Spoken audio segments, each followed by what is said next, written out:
সকাল থেকে রাত পর্যন্ত আমাদের ঘরের প্রত্যেকটা মহিলাকে সংসারের যাবতীয় কাজ করে যেতে হয়। আর এই কাজ করতে গেলে কিন্তু অনেক পরিশ্রমের দরকার হয়, অনেক ধৈর্যের দরকার হয়, তার সঙ্গে কিন্তু অনেক সময়েরও দরকার হয়। কিন্তু আমরা ছোট ছোট টিপস খাটিয়ে বা বুদ্ধি খাটিয়ে যদি সংসারের কাজগুলো করে নিতে পারি, তাহলে কিন্তু আমাদের সময়, ধৈর্য এবং পরিশ্রম সবগুলো কিন্তু বেঁচে যায়। তো সেরকমই আজকে কিছু টিপস নিয়ে তোমাদের সামনে চলে এসেছি। তো চলো বন্ধুরা, শুরু করা যাক। চলে এসেছি বন্ধুরা প্রথম টিপসে। বন্ধুরা, এখন যে পরিমাণে গরম পড়েছে, তো বাজার থেকে যদি একটু বেশি পরিমাণে আদা কিনে আনা যায়, তো দেখা যায় কিছুটা আদা প্রথমের দিকে ফ্রেশ থাকলেও যত দিন যায় তত কিন্তু আদাটা এরকম শুকিয়ে যায়।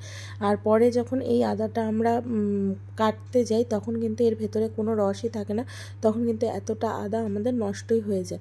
কিন্তু বন্ধুরা, আমরা যখনই বাজার থেকে আদা আনি না কেন, তখন যদি একটা ছোট্ট টিপস ফলো করে চলতে পারি, তাহলে কিন্তু আদা আর শুকিয়ে যাবে না এত গরমে। তো তার জন্য দেখো বন্ধুরা, আমি এখানে একটা লবণের প্যাকেট এই কারণেই দেখাচ্ছি। দেখো, আমরা যখন লবণের প্যাকেট থেকে লবণ ঢালি, তখন কিন্তু পুরো লবণটাই আমরা ঢেলে ফেলি না, কিছুটা লবণও কিন্তু আমাদের এরকম প্লাস্টিকের মধ্যে থেকে যায়, যেটা নাকি আমরা প্রথমে যেটুকুনি লবণ আমরা ঢালি সেটা শেষ হওয়ার পর তারপরে আমরা এই লবণটা ইউজ করি। তো সেই যে লবণটা আমরা যদি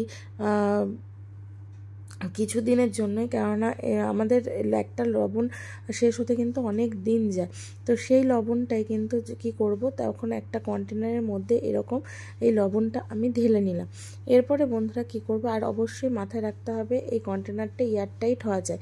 আর আমরা যদি আদা ফ্রিজে রাখি, তাতেও কিন্তু আদা নষ্ট হয়ে যাওয়া বা পচে যাওয়ার সম্ভাবনা থাকে। তো দেখো, সেই আদাটাকে কি করব, এরকমভাবে এই লবণের মধ্যে রেখে দেবো।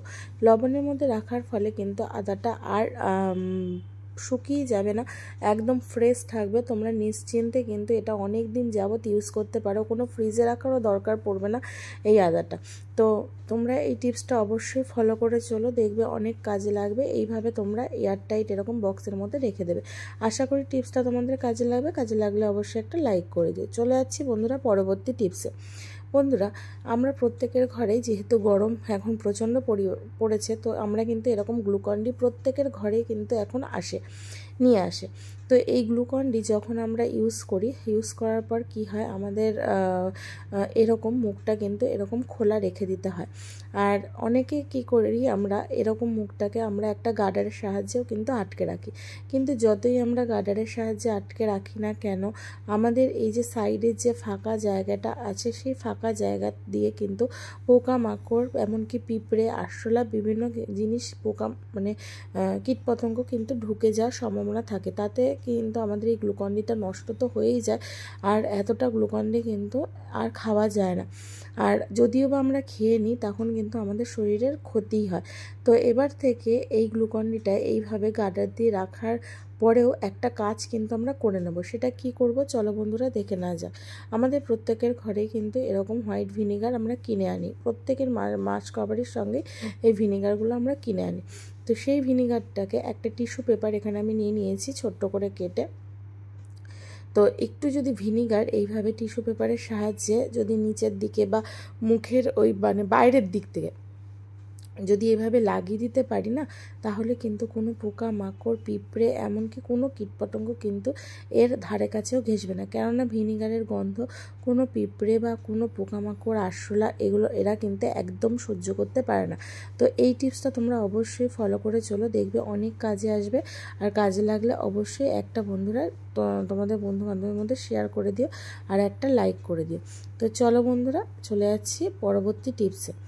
বন্ধুরা, আমরা বাজার থেকে যখন এরকম ঢ্যাঁড়স কিনে আনি, তো ঢ্যাঁড়স কেনার পরে এরকম একটা একটা করে কিন্তু আমাদের ঢ্যাঁড়স কাটতে হয়। আর যখন আমাদের কেজি বা অনেক ঢ্যাঁড়স আনে, কেননা তখন কি হয়, আমাদের এই একটা একটা করে ঢ্যাঁড়স কাটতে গেলে অনেকটা টাইম কিন্তু নষ্ট হয়। তাতে আমাদের অনেকটা সময় নষ্ট তো হয়, আর পরিশ্রমটাও কিন্তু অনেকটা হয় এরকম একটা একটা করে ঢ্যাঁড়স কাটতে গেলে। তো বন্ধুরা, আমরা যদি একসঙ্গে অনেকগুলো ঢ্যাঁড়স কিনে নিতে পারি একটা সাধারণ জিনিস দিয়ে, তাহলে অনেকটা কাজ আমাদের সময়ও বাঁচে, আর অনেকটা কিন্তু পরিশ্রমও আমাদের কমে যায়। তো তার জন্য বন্ধুরা কী করতে হবে, তো দেখো এখানে আমি দুটো তোমাদেরকে একটা একটা করে কেটে দেখালাম, যেটা নাকি অনেকটা সময় আমার নিল দুটো ঢ্যাঁড়স কাটতে।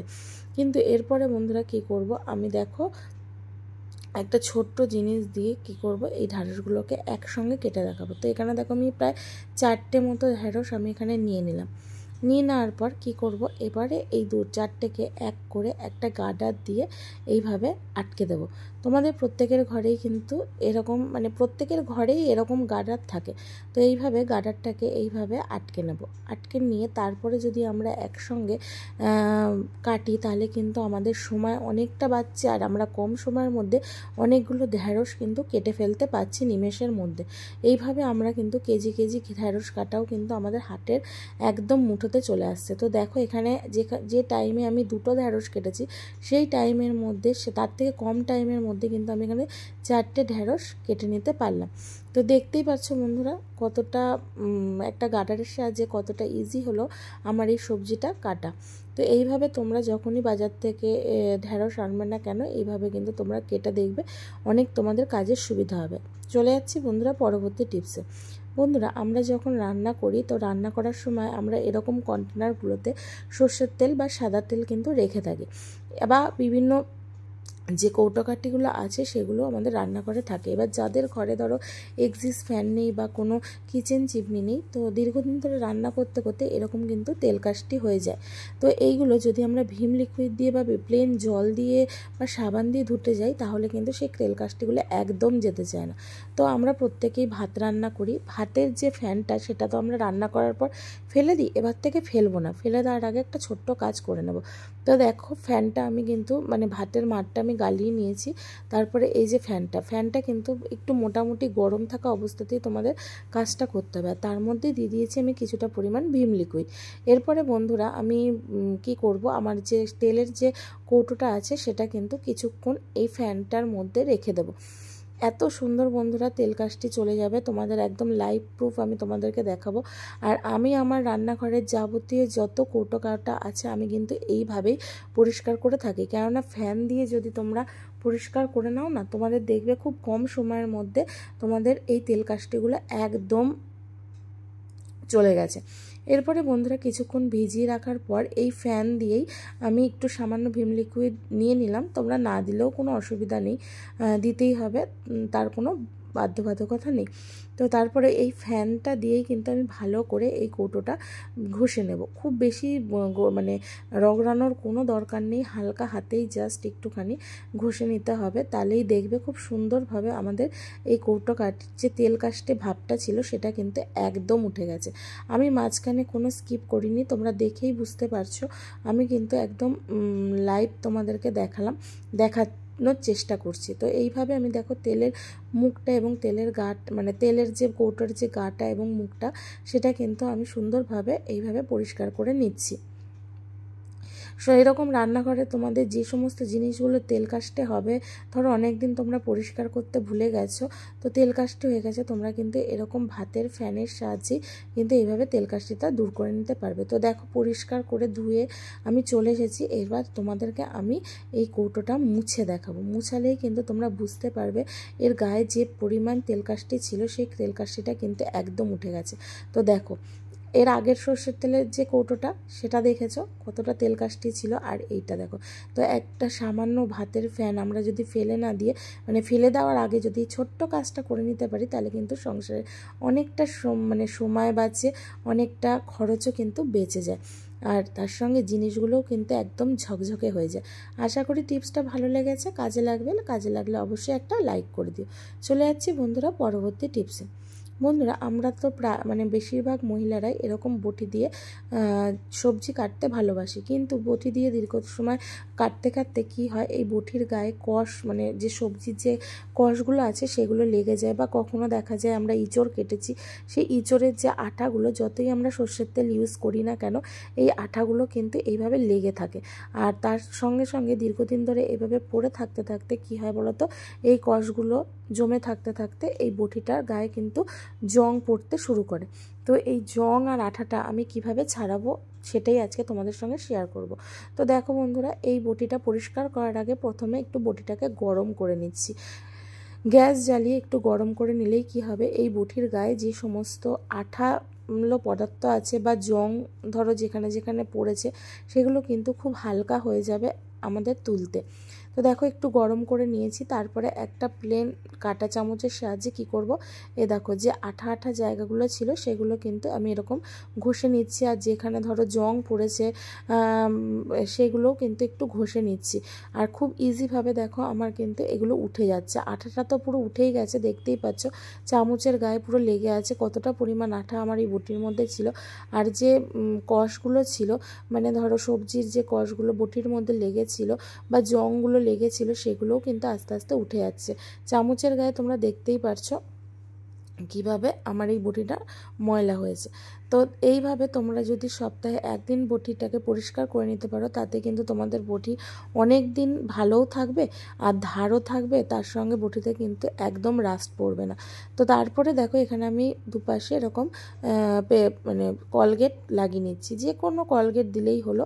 এরপরে যেহেতু আমার বটিটা একটু গরম রয়েছে, আগুন দিয়ে পুড়িয়েছি তো তাই একটু গরম রয়েছে, তাই আমি চামচের সাহায্যে এইভাবে আমি লাগিয়ে দিচ্ছি এই পেস্টটা। তোমরা যে কোনো ধরনের পেস্টই এখানে ইউজ করতে পারো। এরপরে বন্ধুরা কি করতে হবে, এর মধ্যে দিয়ে দিতে হবে কিছুটা পরিমাণ লবণ। আমরা যে লবণটা রান্নার কাজে ইউজ করি সেই লবণটাই আমি এখানে ইউজ করব। এটা হলো স্ক্রাবারের কাজ করবে, তার সঙ্গে কিন্তু বটির গায়ে যে ধরো ধারালো ব্যাপারটা ধরো নষ্ট হয়ে গেছে যে ধারটা, সেটাও ঠিক করবে। আর ধরো গায়ে যদি আরও কিছুটা জংও পড়ে থাকে সেটাও কিন্তু একদম পরিষ্কার করে দেবে। আর তার সঙ্গে বটিটা কিন্তু একদম ধার হয়ে যাবে। তোমাদের আলাদা করে এইগুলোকে মানে বটিটাকে আবার আলাদা করে কিন্তু দোকানে নিয়ে যাওয়ার কোনো প্রয়োজন পড়বে না। তোমরা ঘরেই এইভাবে বটি পরিষ্কার করে আবার পুনরায় বটিটাকে ধারালো করে নিতে পারবে। তো দেখো কতটা পরিমাণ আমার বটির গায়ে মানে ময়লা ছিল। একটা স্টিল উলের সাহায্যে হালকা হাতে ডলতেই কিন্তু আমার এই বটির গায়ে সমস্ত জং যা নোংরা ছিল সব কিন্তু উঠে গেছে, তার সঙ্গে বটিটা কিন্তু অনেকটা পরিমাণ ধারও হয়ে গেছে। এবার বন্ধুরা একটা কথা বলে রাখি, তোমরা যখন কোথাও ঘুরতে যাবে, ঘুরতে যাওয়ার আগে কি করবে, বটি এইভাবে পরিষ্কার করে যদি তোমরা একটা ঘরে থাকা মোজা যদি তোমাদের ঘরে থেকে থাকে, এরকম একটা মোজা ধরো একটা সেট তোমাদের কোথাও হারিয়ে গেছে, সেরকম মোজা তোমরা কি করবে এই বটির মধ্যে পরিয়ে রাখবে। তাতে কি হবে, তোমাদের বটি ধরো ইউজ হওয়ার পর দেখা যায় অনেক কষ লেগে থাকে, তো সে বাইরের যাতে কোনো পোকামাকড় মুখ না দেয় তার জন্য এই মোজা দিয়ে ঢেকে রাখলে কিন্তু তোমাদের অনেক উপকার হবে।